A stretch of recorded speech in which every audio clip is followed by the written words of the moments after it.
1900 or 2000 years ago, it was very easy to make Judaism the bad guy because they were the Christ killers. They were the ones who rejected Jesus. They were the ones who crucified him, hung him on a cross, and handed him over to Pilate. Right? They were the villains of the piece, at least from the eyes of the emerging Gentile Christian denominations. And so it was easy to distance ourselves from this growing religious group known as Rabbinic Judaism. That formed after the destruction of the temple.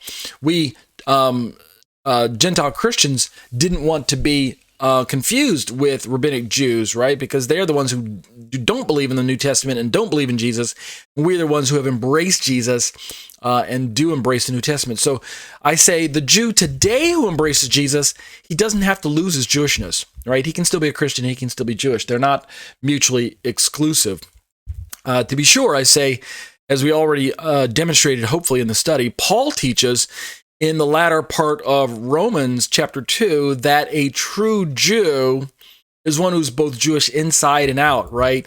And he goes on to talk about how that this type of Jew receives praise not from men, but from God. So let me read that part again. This type of Jew who's circumcised in heart and in flesh, he is a Jew who's one both inside and out, and his praise comes not from men. Now, it might come from men, and that's not entirely a bad thing to have men give you praise or recognition or accolades. I mean, there's nothing wrong with that. We all want to be recognized. Like DC Talk used to say, we all need to be loved, right? We all need just a little respect. His ultimately his praise comes not from man, but from God. And Paul's kind of playing with that term Jewish, praiser of Yah, Yehudi, Jewish or Judah. Go back and look up the etymology of the Hebrew word Judah and Jewish in the Hebrew, and you'll see what I'm talking about with the play on word for Paul saying praise from God and praise from not from men but from God. So David Stern, he makes this fascinating statement regarding this particular verse in his book Messianic Jewish Manifesto.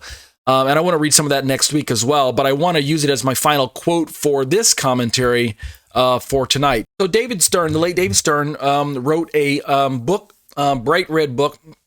I'll show it to you next week. It's called Messianic Jewish Manifesto. Really kind of eye-catching title there.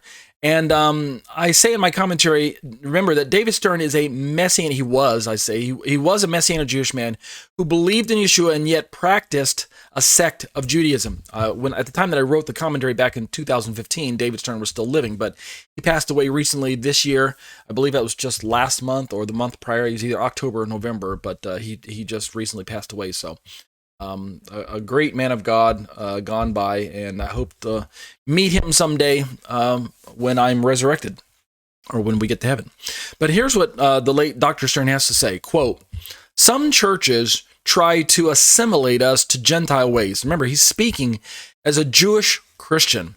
Some churches try to assimilate us Jews. I'm filling in the word Jews there. He doesn't put it, but it's understood from context. They try to assimilate us as assimilate us to Gentile ways, denying our right to express our Jewishness. And whether you know this or not, whether you like it or not, it is a part of church history. It's an ugly part of church history. Even Dr. Michael Brown, who's a well-known Messianic Jewish apologist, probably the world's foremost Messianic Jewish apologist, he has a book called Our Hands Are Stained with Blood, I believe. I'll flash a little picture on the screen. I think that's the running title, Our Hands Are Stained with Blood, and he's trying to emphasize the idea that Gentile Christianity has a very ugly history of trying to get Jews to assimilate to Gentile ways, forced assimilation, forced eating of pork to try and prove that they're Christians rather than Jews, denying their Jewishness, even unwittingly playing into Hitler's programs during World War II of annihilating Jewish people by remaining largely silent when Jews were carted off in train loads off to the concentration camps and things like that. Many Christian denominations didn't voice their opposition to what was going on. Catholic Christianity and many forms of evangelical Christianity that just didn't speak out against the atrocities of what was going on. Now, we're not saying that that's taking place today, and I'm not labeling and trying to compare the replacement theology idealisms of today with Hitler's Nazism. So don't go misquoting me, misunderstanding me, and shutting down my religious channel because you misunderstand, because I mentioned something about that. But Dr. Stern had these thoughts, and it's part of his painful history as a Jewish man who recalls the Holocaust. And so that's the point of why I was bringing those things up.